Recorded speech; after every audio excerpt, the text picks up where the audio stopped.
From feasibility to refinement, the natural evolution of Samsung's priorities for its flagship foldable smartphones took just a couple of years.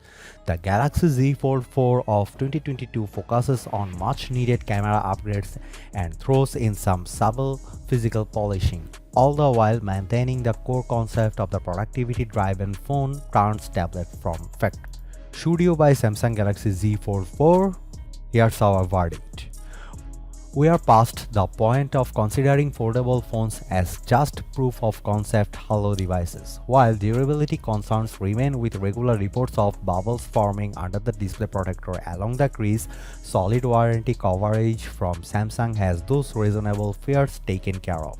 Still, a few of our beeps with the previous models haven't really been addressed for yet another year. The gaping folded screen is one of those. Then there's the charging. While indeed improved this year, the charging speed is still nowhere close to where industry-leading implementations stand.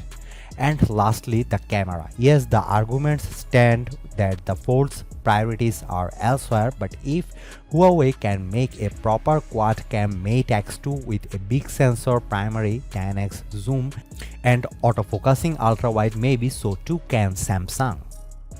Don't get us wrong, while hardly groundbreaking, the cameras are an improvement to last year's setup. Plus, thanks to the form factor and a well-thought-out interface, the Fold is arguably the best camera phone for selfies.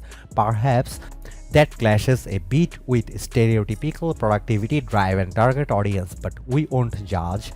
And why couldn't there be several target audiences?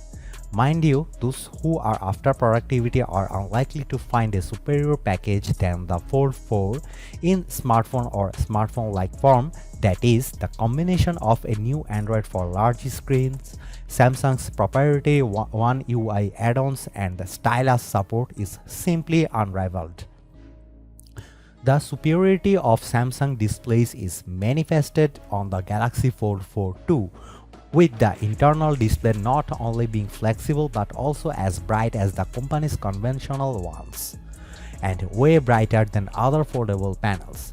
It's apparently plenty efficient too, since we got improved battery life on this year's model, and the competition is behind in this metric as well. To wrap this up, let's say the Fold 4 is not perfect, but it's not like there are readily available alternatives everywhere, and the ones you could come up with have their own sets of issues. The Fold 3 was already the most well-rounded and feature-packed foldable on the market then, and the Fold 4 can easily claim that title now. It comes with the same nominal price tag as last year's model at launch, and with the generational improvements accounted for and an economy that's seen better days, that's no small feat. Even at MSRP, the Galaxy Fold 4 can make sense to the right buyer, though the sensible thing would be to wait a month or two for the inevitable price drop.